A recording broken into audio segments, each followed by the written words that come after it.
माझ्या महाराष्ट्रातील बांधवांनो, भगिनींनो आणि मातांनो, नमस्कार. जय महाराष्ट्र.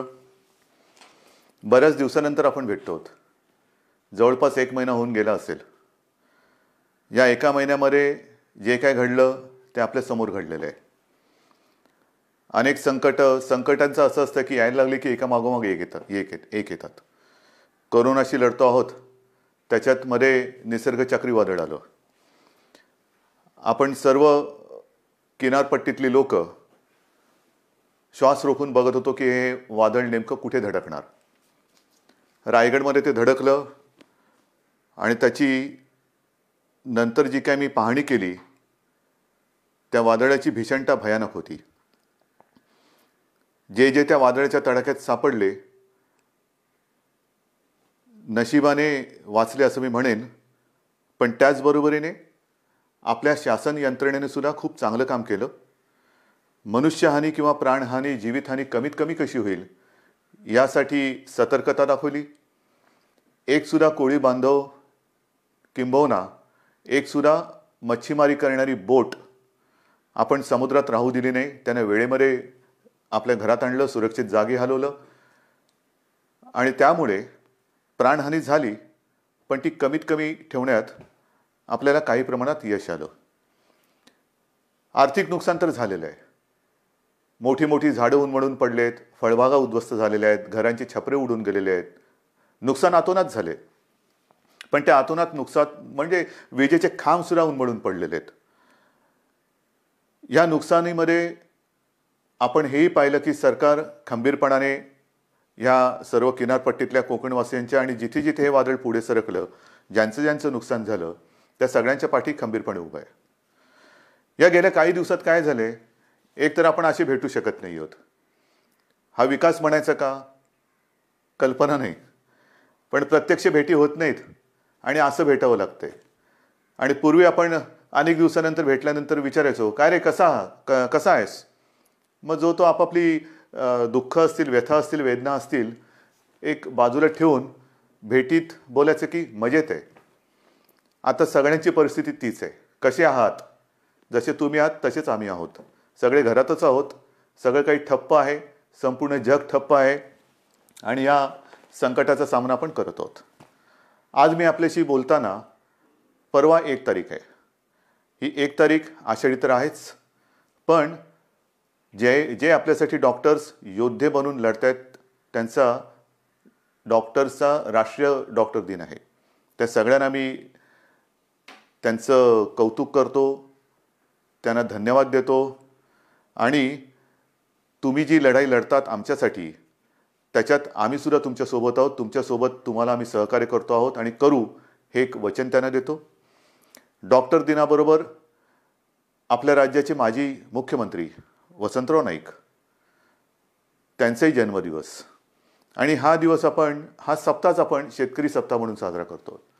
म्हणजे दोन्ही जे आत्ता आपल्याला जीव वाचवत आहेत त्या डॉक्टरांचा तो दिवस आहे आणि योगायोगाने वसंतरावांच्या जन्मदिवसाच्या निमित्ताने जो शेतकरी दिन साजरा करतो, म्हणजे आपल्याला जगाला जो आपलं धान्य पिकवतो, त्यांचा सुद्धा हा एक दिवस आहे.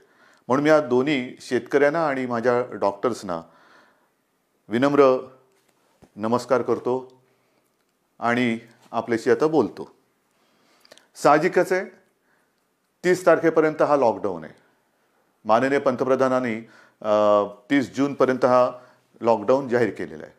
30 जून नंतर काय होणार, मी यापूर्वीच आपल्याला सांगितलेलं आहे की आता लॉकडाऊन हा शब्द बाजूला ठेवायचा आणि हळूहळू आपण एक एक गोष्टी, सोयी सुविधा, सेवा ह्या उघडत जाणार.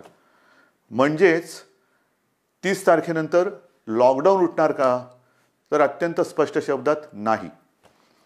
मग काय होणार, असंच राहणार का, तर तेही उत्तर नाही आहे. आपण गेले 15-20 दिवस अनुभवतो आहोत. एक एक करत महाराष्ट्रामध्ये आपण अत्यंत काळजीपूर्वक पावलं टाकत सेवा सुविधा आणि काही गोष्टी म्हणजे दुकानं असतील, आजपासून आपल्या नाभिकांची जी सेवा आहे ती सुरू होते आहे, अशा काही गोष्टी सुरू करतो. दुकानं सुरू झालेली आहेत, काही ऑफिसेस काही प्रमाणात त्यांच्या कर्मचारी वर्गाची उपस्थिती त्यांना आपण परवानगी देऊन ती सुरू झालेली आहे. तर एक एक गोष्टी आपण सुरू करत चाललेलो आहोत. हे हळूवार का करतो आहोत आपण, याचं कारण अजूनही संकट नाही टळलेलं.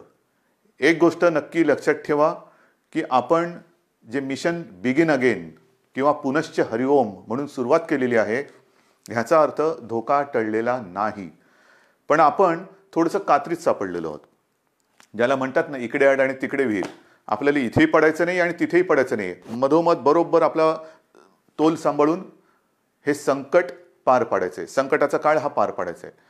आणि म्हणून केवळ आणि केवळ अर्थचक्राला एक गती द्यायला आपण सुरुवात करण्यासाठी म्हणून एक एक गोष्टी आपण उघडत चाललेलो आहोत.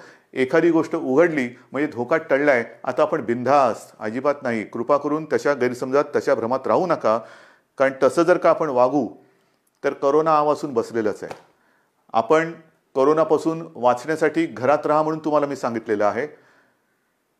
अनावश्यक कामासाठी बाहेर पडू नका. आवश्यक असेल तेव्हा आणि तेव्हाच घराबाहेर पडा, हे माझं आजही सांगणं आहे.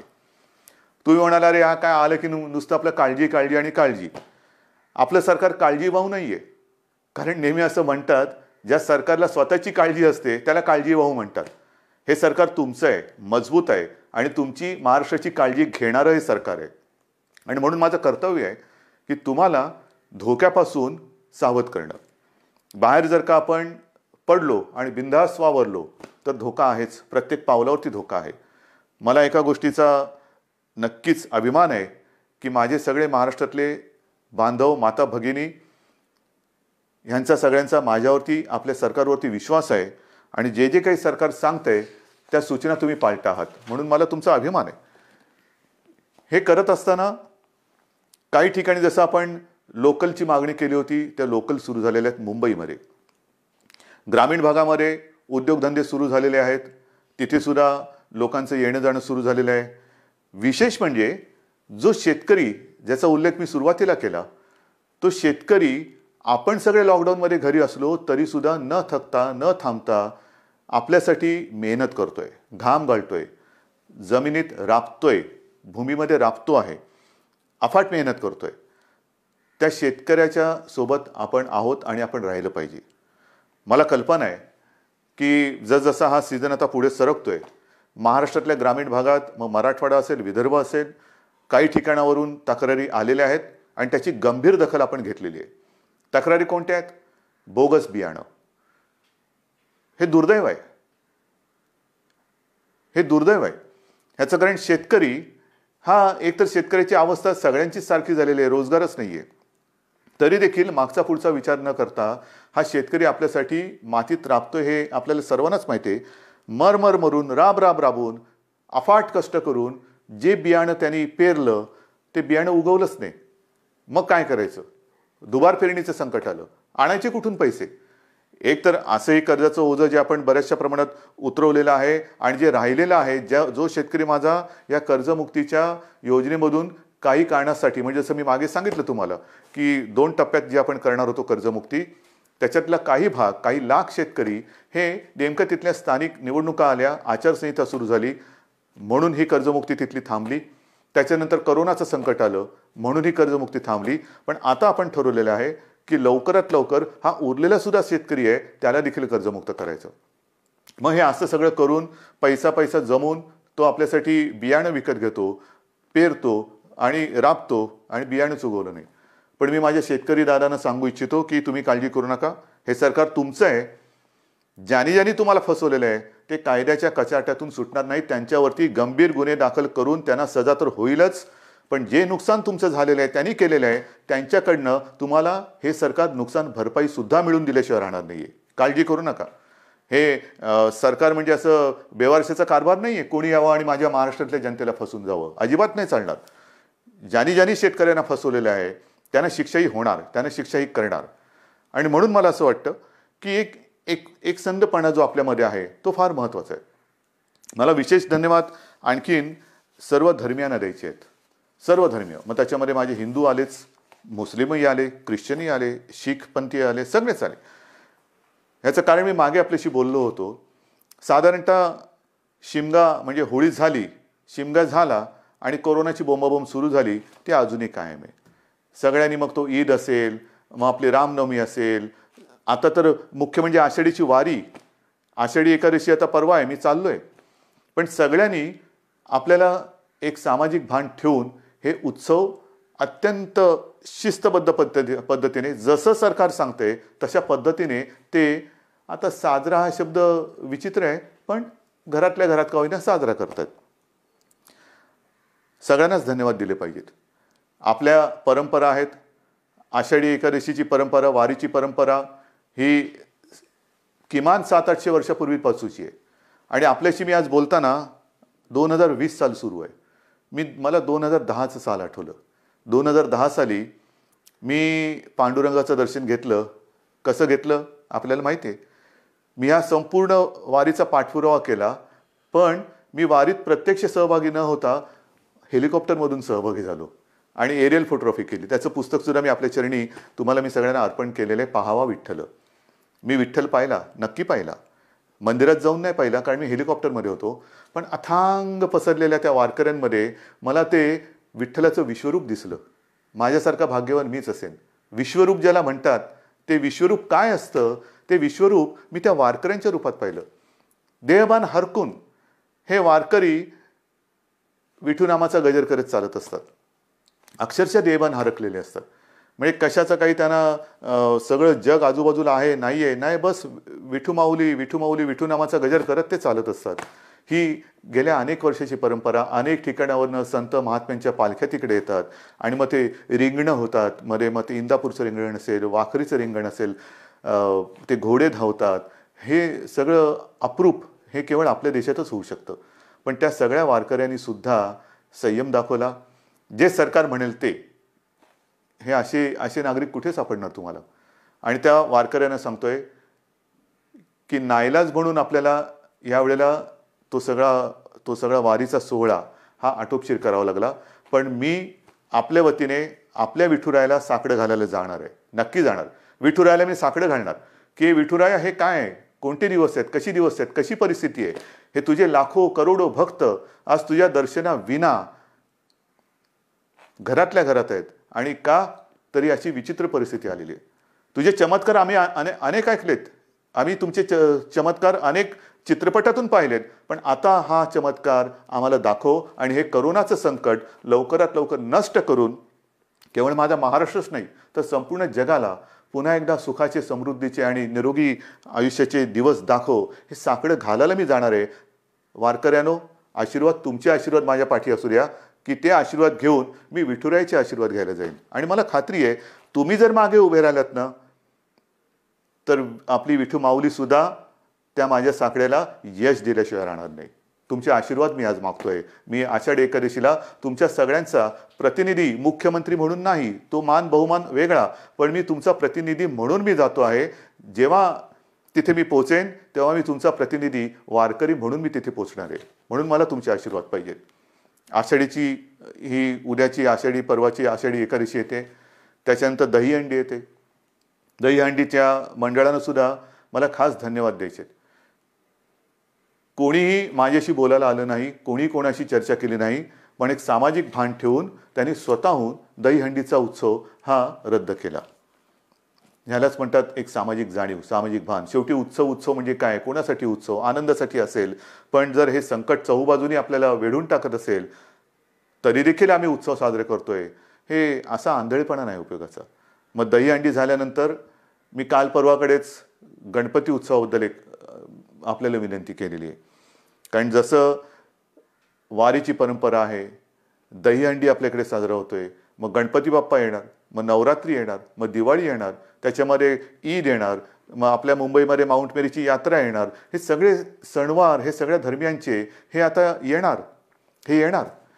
पण त्याच्यामध्ये जर का आपण आपलं सामाजिक भान पाळलं नाही तर ज्या संकटाशी आपण लढतो आहोत त्या संकटाला आपण आपला दरवाजा उघडा करून देतो आहोत. म्हणून मी गणपती उत्सवात सगळ्यांना विनंती केलेली आहे.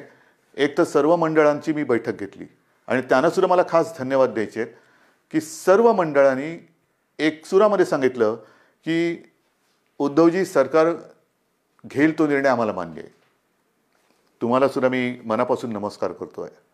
आणि गणरायाला सुद्धा हेच, जे विठुरायाच्या चरणी मी प्रार्थना करतोय, आपण जो निर्णय घेतला आहे की यावेळेला एक सामाजिक भान ठेवून हा उत्सव साजरा करूया. मी सर्वांना विनंती केलेली आहे की जिथे जिथे सार्वजनिक गणेशोत्सव होतात, मुंबई, पुणे, सर्वत्र सर्वत्र राज्यभर होतात. मग काही काही मूर्त्या 15-15, 20-20 फूट असतात, 22 फूट, 23 फूट. नाही, आता ही परिस्थिती तशी नाही आहे. सर्वांनी थोडा संयम ठेवा. आणि मूर्तीची उंची जास्तीत जास्त मी 4 फूट सांगितलेली आहे. का 4 फूट सांगितली? तर मूर्ती हलवताना सुद्धा जास्त लोक एकमेकाच्या जवळ येता कामा नयेत. विसर्जनाची सुद्धा आगमनाची मिरवणूक नाही, विसर्जनाची मिरवणूक नाही. मग गणेशोत्सव साजरा कसा करायचा? अजून थोडा अवधी आहे.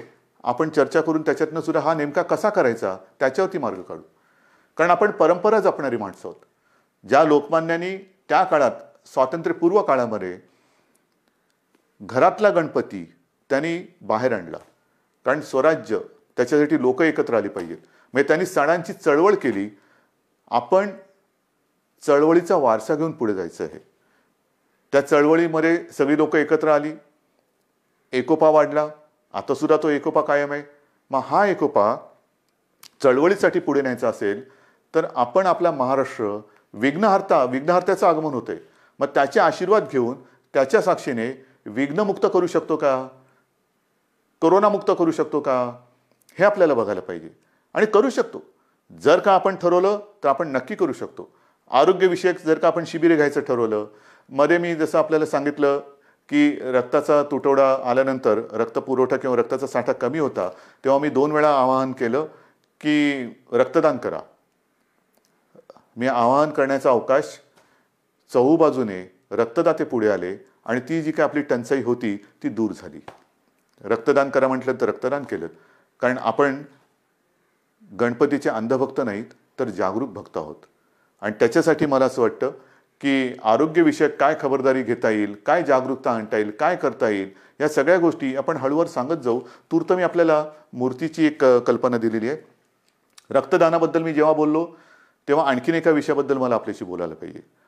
आणि तो विषय आहे रक्तदानाशी निगडीत, तो म्हणजे प्लाझ्मा थेरपी.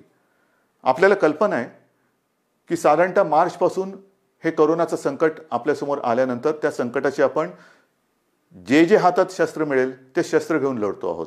मग लॉकडाऊन असेल, लॉकडाऊन, ट्रॅकिंग ट्रेसिंग असेल तेही करतो आहोत, चाचण्या वाढवतो आहोत. चाचण्या वाढवल्यानंतर उपचार पद्धती. आणि मी नक्की सांगेन, अभिमानाने सांगेन की आपला महाराष्ट्र, आपली मुंबई, जे आपले डॉक्टर्स आहेत, जो आपला टास्क फोर्स आहे, उपचाराच्या बाबतीमध्ये जगाच्या बरोबरीने आपण चाललेलो आहोत. कुठेही एक सूतभर सुद्धा जगाच्या पाठी आपण नाही. चहूबाजूला आपली नजर आहे. कोणत्या देशात काय चालले, या देशात काय चालले, कोणते उपचार होत आहेत, कोणते औषधे होत आहेत. म्हणजे गेल्या आठवड्यामध्ये सहज मी बसलो असताना मला मेसेज आले.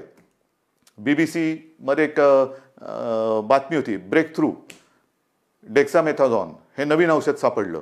मी टास्क फोर्सच्या डॉक्टरना फोन केला. ते म्हणाले, उद्धवजी हे औषध आपण गेले 2 महिने आवश्यकतेनुसार वापरतोच आहोत. म्हणजे आपण हे औषध वापरतोच आहोत. मग प्लाझ्मा थेरपी सुद्धा आपण साधारणतः मार्च-एप्रिलपासून सुरू केलेली आहे. पण आज मला अभिमानाने एक गोष्ट सांगावीशी वाटते की सुरुवातीला आपल्याकडे 1-2 ठिकाणीच प्लाझ्मा थेरपी आपण वापरत होतो.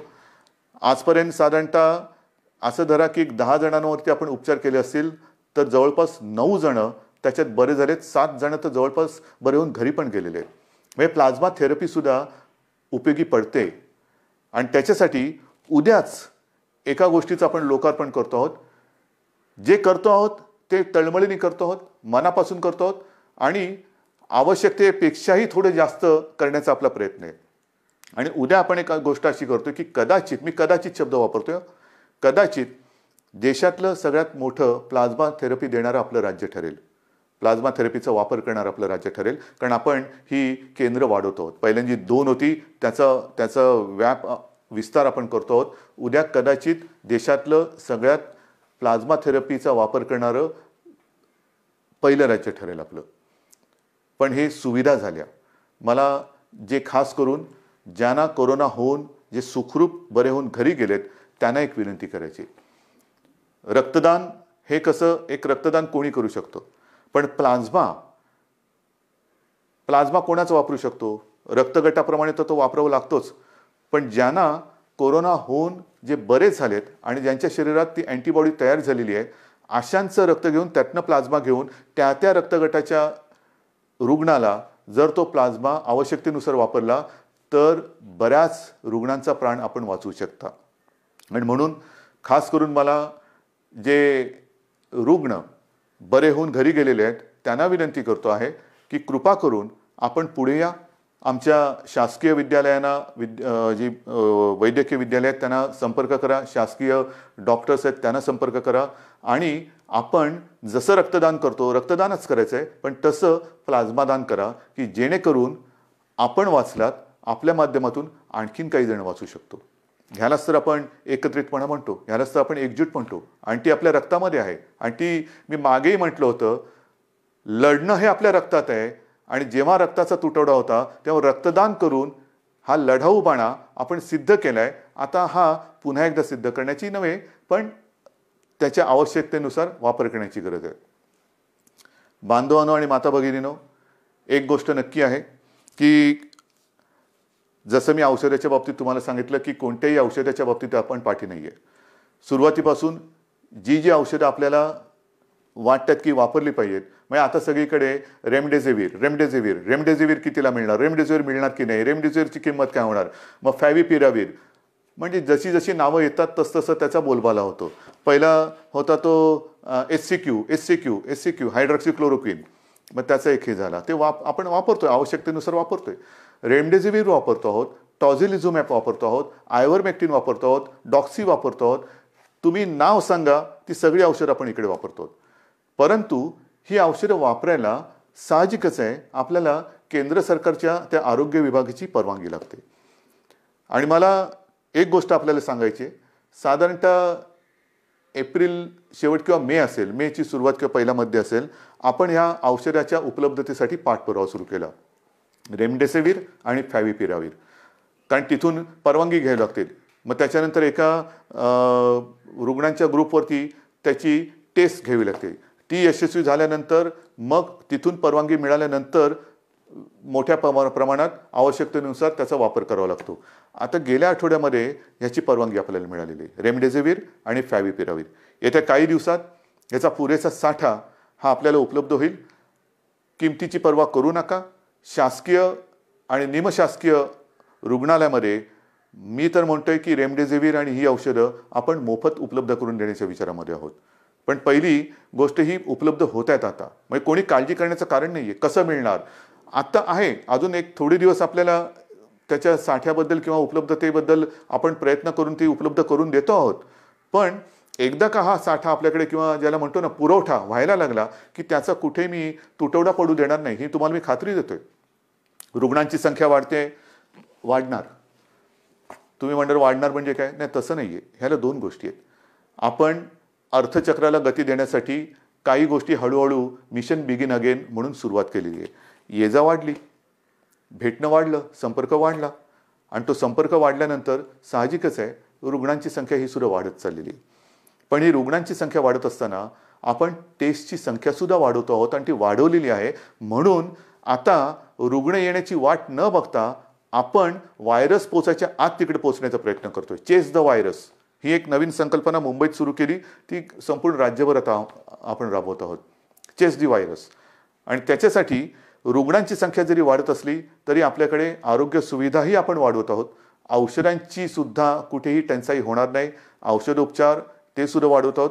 पण या निमित्ताने मला पुन्हा एकदा काही डॉक्टर्स जे आहेत, ज्येष्ठ डॉक्टर्स, मी समजू शकतो प्रत्येकाला जीवाची काळजी असतेच, पण काही ज्येष्ठ डॉक्टर्स जे 55-60च्या वरती आहेत पण अनुभव आहे त्यांना, 55-60च्या वरती आहेत आणि ज्याला आपण म्हणतो की हाय रिस्क, म्हणजे ह्या डॉक्टर्सना सुद्धा त्यांना सुद्धा सकाळ दुपार संध्याकाळ रात्र 24 तास ही रुग्णांची काळजी आहेच.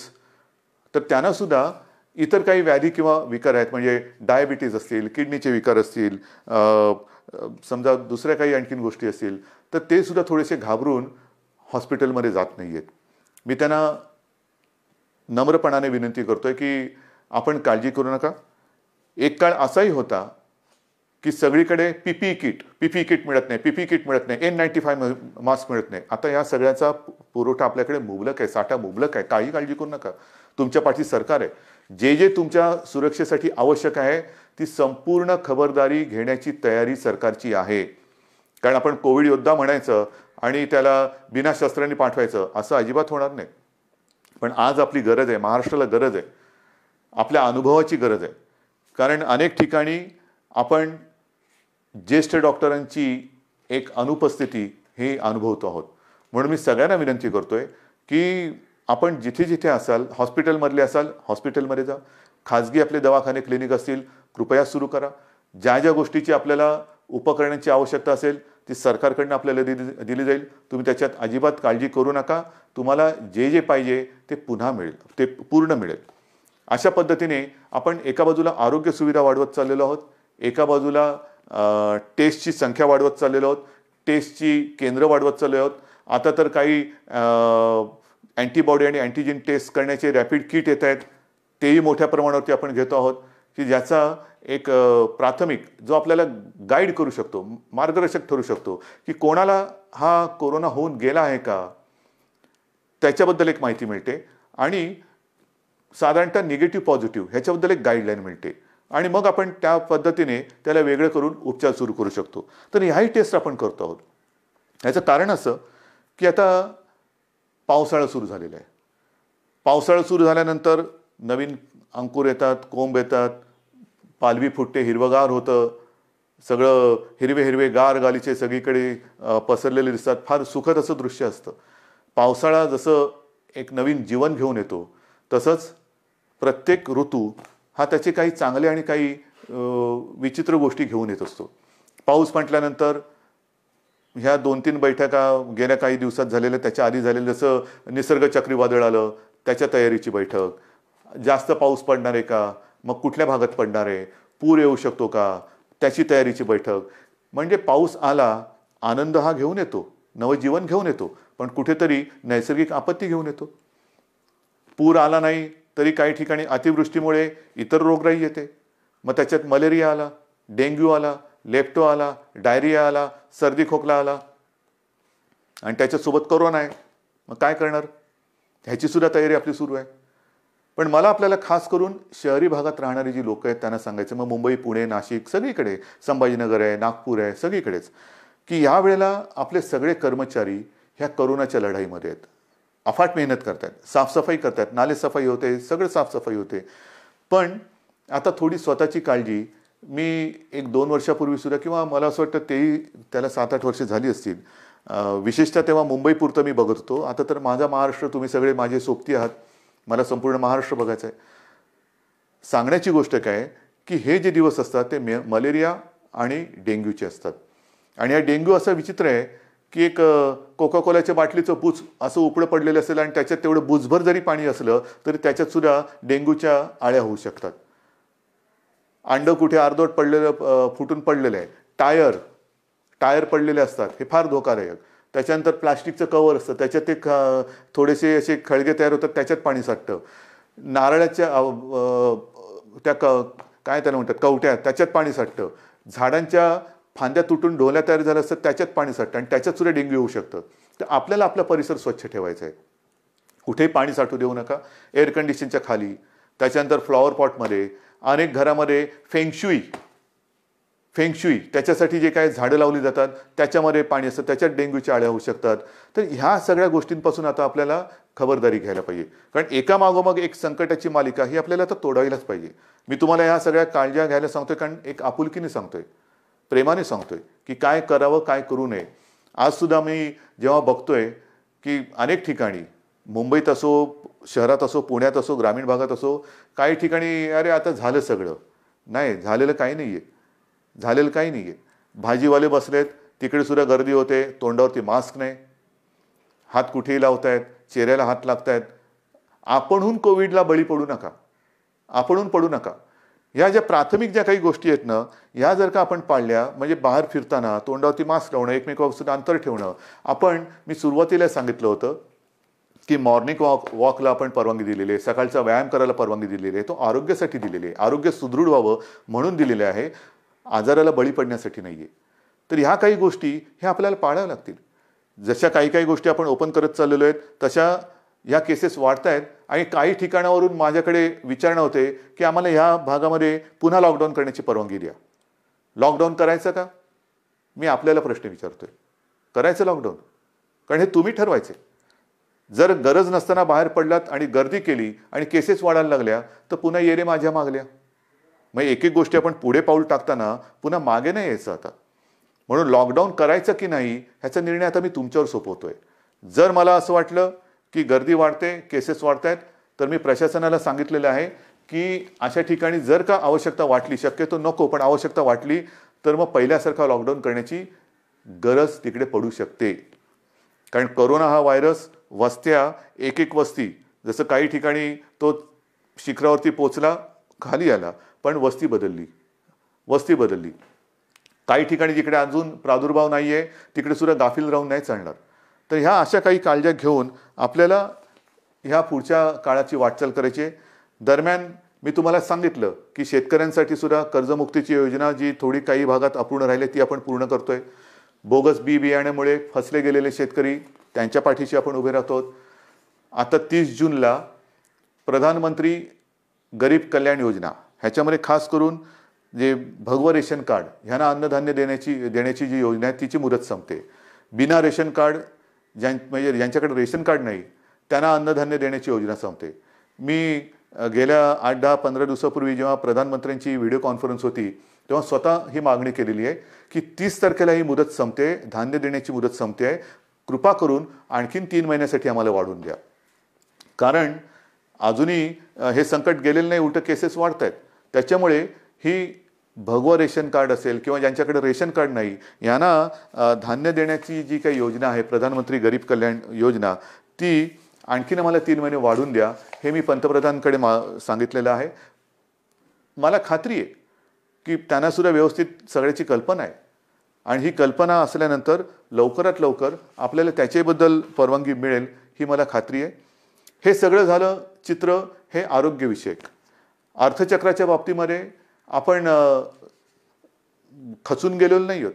मला एका गोष्टीचा अजून एक अभिमान आहे, नक्कीच आहे, की गेल्या 15 दिवसात महाराष्ट्राने जवळपास 16,000 कोटींचे सामंजस्य करार काही विदेशी कंपन्यांसोबत केलेले आहेत. 16,000 कोटी ही एक फार आपली जमेची बाजू आहे. म्हणजे या संकटामध्ये सुद्धा आपला महाराष्ट्र हा विविध गुंतवणूकदारांना आणि उद्योजकांना आपला वाटतोय हे फार महत्त्वाचं आहे. येत आहेत या गुंतवणूकदारांना कुठे आपण दरवाजे बंद ठेवलेले नाही आहेत. या माझ्या महाराष्ट्रात या, माझ्या विदर्भात या, माझ्या मराठवाड्यात या, माझ्या कोकणात या, माझ्या उत्तर महाराष्ट्रात या, पश्चिम महाराष्ट्रामध्ये या, जिथे तुम्ही म्हणाल तिथे तुम्ही या. जे जे काय तुम्ही कराल तुम्ही जरूर करा. तुमच्यासाठी आमच्या महाराष्ट्राची, देशाची आणि महाराष्ट्राची दारं उघडी आहेत. आल्यानंतर साहजिकच आहे अर्थचक्राला गती मिळाली पाहिजे, माझ्या स्थानिक भूमिपुत्रांना नोकऱ्या मिळाल्या पाहिजेत, रोजगार मिळाला पाहिजे. ह्या सगळ्या गोष्टींसाठी आपण नुसतं कोरोना एके कोरोना करत नाही बसलेलो आहोत. इतर सुद्धा काही ज्या गोष्टी आहेत, ज्या उद्योगधंद्याच्या बाबतीत असतील, विकास कामाच्या बाबतीत असतील, ह्याही गोष्टी, ह्याही आघाड्यांवरती आपण ती ऑफिसेस लॉकडाऊनमध्ये ठेवलेली नाहीत. आपला संपर्क सुरू आहे. सगळ्यांना आपण संपर्क करतो आहोत, त्यांच्या आवश्यकता समजून घेतो आहोत, आपण त्यांना काय देऊ शकतो त्याच्यावरती विचार करतो आहोत. काही अटी तटी शर्ती मी आल्यानंतर असं काही जणांना होतं नको तो बाबा महाराष्ट्र आम्ही चाललो परत, तसं नाही आहे. तुम्ही सांगा काय काय आम्ही करू शकतो, हे आम्ही करू शकतो, ते तुम्हाला मान्य असेल जरूर या. एकदा आलात की तुम्हाला कुठेही आडकाठी केली जाणार नाही. या पद्धतीने आपण जातो आहोत. मग ते पर्यटनाच्या बाबतीत असेल, उद्योगधंद्याच्या बाबतीत असेल, चहूबाजूनी आपण आपले प्रयत्न सुरू आहेत. ह्याचं कारण असं की आपल्याला सर्वांना कल्पना आहे की आपलं अर्थसंकल्पीय अधिवेशन सुरू होतं. अर्थसंकल्प मांडला काय, नवीन स्वप्न घेऊन आम्ही तुमच्यासमोर आलो काय आणि अचानक हे संकट आल्यानंतर तेही अधिवेशन आपल्याला आवर्त घ्यावं लागलं. तर ही अशी सगळी परिस्थिती आहे. ह्या परिस्थितीचा मुकाबला करतो आहे. शिक्षणाच्या बाबतीत सुद्धा निर्णय तुम्हाला मी सांगितलेला आहे. तर सगळ्यांचीच काळजी घेतोय. शाळा सुरू होणार का, तर माझं म्हणणं आहे शाळा सुरू होणार का पेक्षा शिक्षण कसं सुरू होणार त्याच्यावरती आपण लक्ष देतो. मग ते शालेय शिक्षण असेल, महाविद्यालयीन शिक्षण असेल, सगळ्याच बाबतीत आहोत. तर असं एक एक एक एक एक गोष्टी आपण करत चाललेलो आहोत. मला खात्री आहे जसं जे सहकार्य तुम्ही आजपर्यंत मला केलं, सरकारला केलं, तसंच याही पुढे कराल. जे जे काय आपण करू ते मी तुम्हाला आधीच सांगितलेलं आहे की तुम्हाला न सांगता मी काही करणार नाही. लॉकडाऊन हा शब्द जरी मी वापरत नसलो तरी याचा अर्थ आपण परवापासून सगळं काही उघडतो आहोत असा गैरसमज करून घेऊ नका. आज देखील आपल्याला उलट आज जास्त शिस्तीची गरज आहे. कारणाशिवाय बाहेर पडू नका. कारण आपण असं म्हणतो की ज्येष्ठ नागरिक म्हणजे घरातले आई वडील कोणी ज्येष्ठ सगळे आपले कुटुंबीय त्यांची काळजी घ्या, मुलांची काळजी घ्या आणि तरुणांनो बाहेर पडा. ह्याचा परिणाम असा होतोय की तरुणसुद्धा आता संक्रमित व्हायला लागलेले आहेत. आणि बऱ्याच ठिकाणी आजही म्हणजे आजसुद्धा एक गोष्ट चांगली आहे की 80% लोकांना लक्षणच दिसत नाही. पण लक्षण दिसले नाहीत ह्याचा अर्थ त्याला प्रादुर्भाव झाला नाही अशातला भाग नाही. मग तो लक्षणं न दिसणारा तरुण घरात इतरांना त्याचा संपर्क झाला तर तो एक प्रादुर्भाव होऊ शकतो. म्हणून ह्या सगळ्या गोष्टी आपल्याला खूप काळजीपूर्वक करायच्या आहेत. बाहेर पडलात तोंडावरती मास्क पाहिजे, हात सतत धुत राहिलं पाहिजे, सॅनिटायझर वापरायला पाहिजे, साबणाने हात धुवायला पाहिजे. ह्या सगळ्या गोष्टी ह्या अजूनही आपल्याला काही काळ पाळाव्याच लागतील. कारण ह्या केवळ आणि केवळ आपल्या म्हणजे तुमच्या भल्यासाठी आणि आपल्या कुटुंबियांसाठी. आणि दुसरी गोष्ट अशी की मगाशी मी जे डॉक्टर्सना विनंती केली ती एवढ्यासाठी की ज्येष्ठ डॉक्टर्सना मी विनंती केली की आपण स्वतः जाणीवपूर्वक जातीने लक्ष द्या. कारण ही साथ विचित्र आहे. कारण तो रुग्ण त्याचे कुटुंबीय तुमच्या ताब्यात देत असतात. ते कुटुंबीय त्याला भेटू शकत नाहीत. पण केवळ आणि केवळ तुमच्या भरोश्यावरती घरातली प्रिय व्यक्ती ही तुमच्या ताब्यात ते सोपवत असतात. तर त्यांच्याकडे आपण आपुलकीने प्रेमाने लक्ष द्या. आपण आपल्या कुटुंबातला म्हणून त्यांच्याकडे बघा. ही जर का आपली जवळीक साधली गेली ना तर माझं मत आहे की करोना वगैरे असंच निघून जाईल. तर हा जो काही दुरावा थोडा राहिला असेल भीतीपोटी ती भीती तुम्ही सरकारवरती सोपवा. तुम्हाला काय उपकरणं पाहिजे ती सांगा, सरकार तुम्हाला देईन. पण आता ह्या अंतिम टप्प्यात आपल्याला हे युद्ध अर्धवट सोडून चालणार नाही. इथपर्यंत आपण लढत आलेलो आहोत. आता जर का आपण गाफील राहिलो तर मग पुढे आपण जाऊ शकत नाही. अजूनही संकट टळलेलं नाही, धोका टळलेला नाही. पण हा धोका पत्करून जे करता येणं शक्य असेल त्या गोष्टी आपण हळुवारपणाने उघडत चाललेलो आहोत. लॉकडाऊन पुन्हा करण्याची वेळ येऊ नये आणि त्याच्यासाठी आपलं सहकार्य जसं आजपर्यंत सरकारला मिळालं तसंच ते यापुढे सुद्धा मिळेल अशीच अपेक्षा आणि विश्वास व्यक्त करून मी आपली रजा घेतो. जय हिंद, जय महाराष्ट्र.